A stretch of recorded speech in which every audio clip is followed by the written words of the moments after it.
5천 넘죠. 지금 환율로는 거의 2억 정도 그렇죠, 되는 예, 돈이네요. 최고급 세단보다 더 비싼 휠체어군요. 예.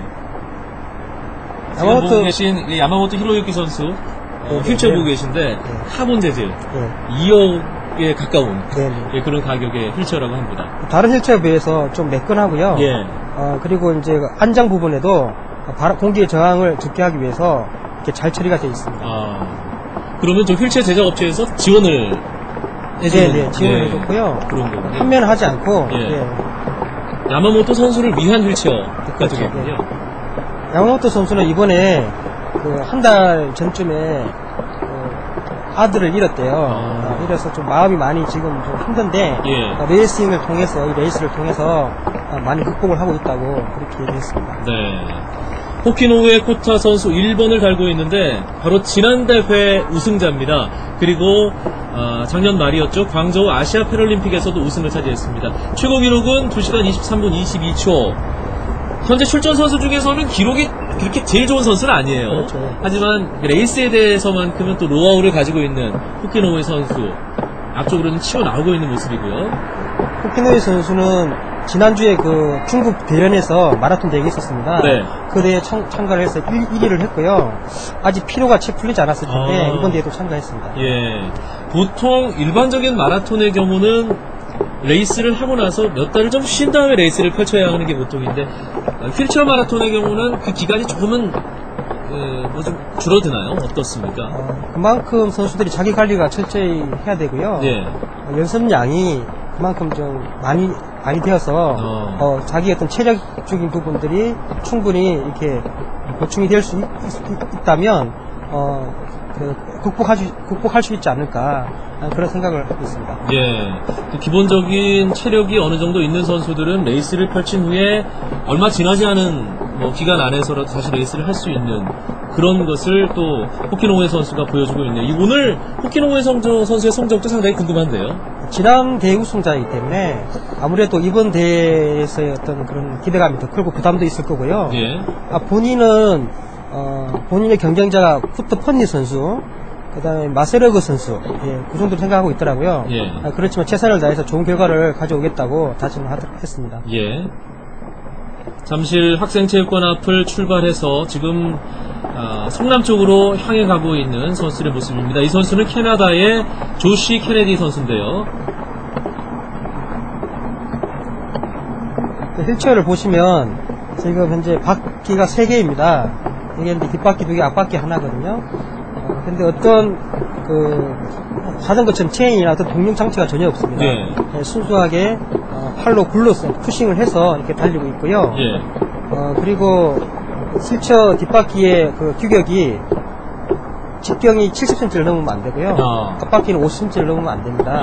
그리고 전체적인 길이는 1m 80에서 2m 사이고요. 마라톤에서는 아무래도 길이가 긴 게 좀 유리합니다. 장거리보다. 그래서 좀 1m 한 90 정도 되는 휠체어가 많이 지금 사용되고 있습니다. 그러면 이 선수가 바로 현재 IPC 랭킹 1위 스위스의 마르셀 훅 선수입니다. 상당히 좋은 기록을 가지고 있고요. 오늘도 우승 후보, 가장 강력한 우승 후보라고 볼 수 있는 선수죠. 마세르그는 이번 대회 처음 참가하게 되고요. 아무래도 처음 참가하니까 좀 여러 가지 좀 이렇게 독주보다는 좀 견제를 할 것 같고요. 스위스 선수인데 세계 신기록을 갖고 있는 하인즈 프라이라고 그 선수가 스위스 선수예요. 그 선수의 영향을 많이 받은 것 같아요. 그래서 나이가 지금 25입니다. 5인데도 불구하고 세계적인 선수거든요. 운동을 시작한 지 10년 됐답니다. 그래서 어릴 때부터 시작을 했는데 앞으로 나이가 있기 때문에 앞으로 상당히 좀 유망주가 아니겠나 하는 기대를 하고 있고요. 그렇군요. 일본의 야마모토 선수 가장 비싼 휠체어를 타고 이번 대회에 참가하고 있는 보시죠. 이게 내리막길 같은 경우 야마모토가 항상 치고 나오는데요. 휠체어를 유심히 보시면 다른 휠체어에 비해서 좀 깔끔하고요. 좀 가벼워 보입니다. 야마모토 선수가 몸을 싣고 있는 저 몸통 부분, 몸체 부분이 뭔가 좀 날렵해 보이는 그런 느낌이 있어요. 그리고 안장 밑에도 공기의 저항을 적게 하기 위해서 마감 처리가 되어 있고요. 지금 휠체어 마라톤 대회 함께하고 계신데, 이 장거리를 타는 레이싱 휠체어와 단거리 레이싱 휠체어, 좀 차이가 있겠죠, 아무래도? 휠체어 구조는 같고요. 단지 장거리 같은 경우에는 이제 순간적 힘을 요하기 때문에 휠체어가 좀 가벼운 게 좋고요. 그다음 장거리 같은 경우는 중속으로 계속 달려야 되거든요. 네, 그렇기 때문에 좀 약간 긴 게 스타일이 좋습니다. 그렇군요. 그래서 단거리 선수는 좀 약간 짧은 걸 선호하고요. 마라톤 같은 경우는 좀 긴 걸 선호합니다. 네. 선두 그룹이 이제 어느 정도 정리가 되는 느낌이군요. 8명의 선수가 선두 그룹을 형성하고 있습니다. 대한민국의 홍성만 선수도 8명 안에 들어 있습니다. 아까 여러 명이 같이 갔는데요. 이제 계속 인터벌 치다 보니까 이제 선두 그룹이 이제 이렇게 나눠졌어요. 네. 나눠졌고, 이제 여기에서도 분명히 이제 가다가 이제 또 인터벌을 또 중간중간에 아마 하게 될 거고요. 예. 그래서 선수들이 그런 어떤 자리 싸움이라든가 경기 운영에 대해서 상대방에 대한 그런 그 기술적인 부분들, 언제 인터벌 할 건지, 또 내리막이나 오르막에서 커브길에서 어떻게 해야 될 것인지, 이런 생각을 늘 하면서 지금 달리고 있습니다. 예, 지금 가장 선두에서 달리고 있는 선수는 일본의 호키노우의 코타 선수입니다. 지난 대회 우승자고요. 이번 대회에서도 강력한 우승 후보 중에 한 명입니다. 일본 같은 경우는 휠체어 마라톤 강국입니다. 예. 그래서 자국 선수들만 해도 한 400명 정도 되고요. 랭킹 10위, 세계 랭킹 10위권에 드는 선수도 여러 명 됩니다. 그리고 이번 대회도 한 10명 정도의 선수들이 참가를 했거든요. 그래서 어떤 부분에 있어서는 경기 운영이나 작전을 짜는데 다른 나라 선수들보다 좀 유리할 것이라고 생각합니다. 네. 서로 좀 협력하는 부분이 아무래도 조금 있겠네요.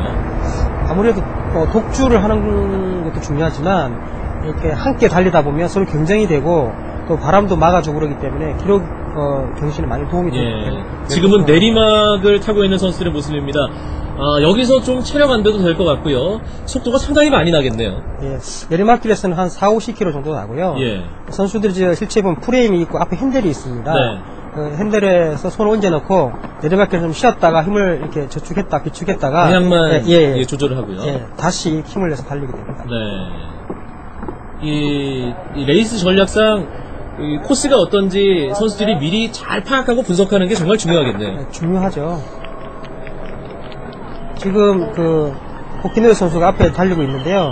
다른 선수들이 안 나오잖아요. 네. 안 나오니까 본인이 너무 힘드니까 속도를 늦추고 다른 선수들이 나오길 기다리고 있거든요. 예. 그래서 이렇게 서로 한 명씩 끌어주면 좋은데 이게 잘 안 되고 있는 것 같아요. 예. 선두그룹 8명의 레이스인데요. 8번을 달고 있는 홍성만 선수의 뒷모습도 보이고 있습니다. 현재 4번째 정도에서 달리고 있는데 홍성만 선수가 지금 참가하고 있는 이 선수들 중에 기록이 좋은 선수와 홍성만 선수의 기록이 지금 한 7분 정도 차이가 나지 않습니까? 우리나라 휠체어 마라톤은 세계적으로 그 기록에 비해서 좀 많이 처지고 있습니다. 네. 하지만 홍성만 선수 같은 경우에는 단거리를 이제 시작을 했는데요. 단거리를 시작해서 마라톤을 전향하는 경우가 많이 있습니다. 예. 단거리에서는 그 순간의 스피드가 좋기 때문에 순발력이 좋아요. 그래서 거기다가 지구력만 좀 키우면 세계적인 선수로 클 수가 있거든요. 그래서 홍성만 선수는 이번에 단거리에서 이제 중장거리로 전환하는 그런 계기가 될 거예요. 예. 그래서 이번 마라톤에서도 중장거리에 대한 부분들을 시험해 볼 수 있는 그런 좋은 기회가 되리라 생각합니다. 관심 있는 분들은 이미 알고 계시겠지만 홍성만 선수가 지난 광저우 이 장애인 아시안 게임을 계기로 이 장애 등급 문제 때문에 조정이 한 번 있었지 않습니까? 당시에도 800m 금메달을 땄습니다만 이 등급 조정을 하는 담당자가 홍성만 선수가 장애 등급에 문제가 있다고 해서 메달을 중간에 박탈했다가 다시 되찾는 일이 있었죠.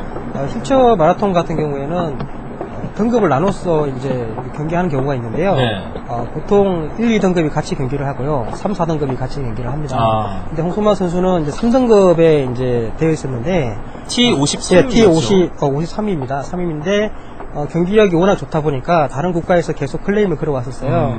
그래서 광주 아시안 게임 때 이제 그런 문제들이 발생했는데 800m에서 우리가 소청을 해서 메달은 박탈당하지 않았고요. 1월 달에 세계 그 장애 유산 선수권대회에 나가서 그때 이제 다시 등급을 받았습니다. 네. T54로 이제 등급을 받았어요. 그래서 장애가 좀 경한 쪽으로 이제 경기를 하게 됐어요. 그래서 아무래도 단거리 쪽보다는 중장거리나 마라톤이 더 유리하지 않을까. 예, 그래서 좀 종목의 어떤 그런 전환이 필요하고요. 그리고 런던 장애 올림픽을 앞두고 어떤 종목 선택을 좀 잘 해야 될 것이라 생각하고 있습니다. 말씀을 다시 정리를 해드리면 T53 좀 더 장애가 심한 등급에서 홍성만 선수가 뛰었고 아테네 장애인 올림픽이나 뭐 여러 국제 대회에서 홍성만 선수가 금메달을 많이 목에 걸었습니다. 하지만 최근에 장애가 조금 덜한 T54로 등급이 조정되어 있기 때문에 경쟁력이 약간 T53에서 뛸 때보다 떨어질 수밖에 없다는 그런 말씀인 거죠. 그렇죠. 예. 아무래도 이제 운동을 많이 하다 보면 재활이 되고 장애가 많이 또 이렇게 나아지는 경우가 완화가 되기 때문에 이렇게 등급이 올라가는 경우가 있습니다. 그럼 그런 등급은 등급을 조정하는 그런 위원회가 따로 있고 거기서 결정을 하면 선수들은 따라야 하는 그런 시스템인가 보죠. 그 등급 조정위원들이 있는데요.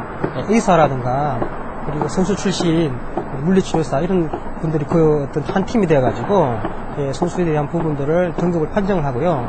그거에 대한 부분들은 그 위원회의 어떤 고유 권한으로 그렇게 진행되고 있습니다. 네, T53 단계에서 계속 활약을 하던 홍성만 선수 올해 초 T54로 등급이 이제 장애가 좀 덜한 등급으로 하나 올라갔습니다. 그래서 이제 단거리보다는 중장거리 쪽으로 전환을 할 수밖에 없는 상황이고요. 그런 차원에서 참가한 대회가 또 이번 제20회 서울국제 휠체어 마라톤 대회라는 거 다시 한번 시청자 여러분께 알려드립니다. 현재 선두그룹에서 홍성만 선수가 레이스를 참 잘 펼치고 있어요. 네, 기대가 됩니다. 지금 마세르그 선수가 지금 앞장을 쓰고 있는데요. 마세르그 선수는 이번 대회에 처음 참가하기 때문에 아무래도 뭐 코스라든가 또 어떤 선수들에 대한 어떤 그런 정보라든가 이런 것들이 좀 낯설 수밖에 없어서 이렇게 마음껏 달리지는 않고 좀 약간 눈치를 보면서 좀 작전을 구사하고 있는 것 같아요. 예. 코스가 낯설더라도 선두그룹에 껴서 계속 달리다가 마지막에 스퍼트를 통해서 결정을 한다든지 그런 레이스 전략은 충분히 가지고 있겠네요. 대표적인 선수가 이제 호주의 쿠트폰네 선수인데요. 쿠트폰네 선수는 순발력이 상당히 좋습니다. 그래서 이제 끝까지 이제 마라톤을 하고 운동장에까지 끝까지 들어옵니다. 들어와서 막판에 한 200m 정도 남겨놓고 스포트를 하는 그런 스타일이거든요. 그래서 끝까지 마라톤 끝까지 이렇게 봐야 합니다. 운동장에 들어가서 뒤집히는 경우도 있거든요. 꼬린 지점에서 경쟁이 상당히 치열하다는 그런 것도 이제 이 휠체어 마라톤 볼 때마다 느꼈는데요. 이 선수들 간의 순위가 뭐 1, 2초 차로 갈리는 경우도 종종 있죠. 어떤 때는 같이 들어올 때도 있어요. 사진 판독을 공동 우승하는 경우도 있습니다. 공동 우승까지 가능하군요. 이 선두그룹 선수들이 일렬로 서서 지금 달리고 있는 모습을 보고 계십니다. 지금 내리막길인데요. 내리막길에 선수들이 이제 좀 상대를 견제하고 떨어지지 않기 위해서 이렇게 눈치를 서로 보고 있습니다. 내리막도 경사에 따라서 선수들이 팔을 휘젓는 경우가 있고 탄력 주행을 하는 경우가 있어요. 보통 한 40km 정도까지는 좀 팔의 어떤 푸싱이 가능하고요. 그 이상 넘어가면 사실 좀 푸싱의 의미가 없습니다. 선수들이 이제 그때는 좀 쉬고요. 다시 속도가 줄게 되면 다시 인탑을 하게 됩니다. 네. 지금 내리막이 조금 줄어들자 선수들의 푸싱이 다시 시작되고 있습니다. 2번을 달고 있는 호키노우에 선수 또 앞서 나왔고요. 선두그룹의 지금 뒤쪽 캐나다의 조시 캐시디 그리고 야스오카 초크 일본 선수 가장 뒤에서 지금 선두그룹 받치고 있는 모습입니다. 제 생각에는 좀 그룹이 나눠질 줄 알았는데 지금 계속 한 8명 선수가 가고 있거든요.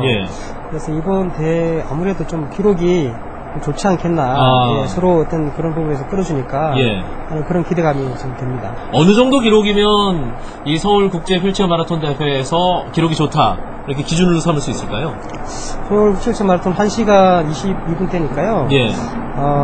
지금 같은 경우에는 한 5km 구간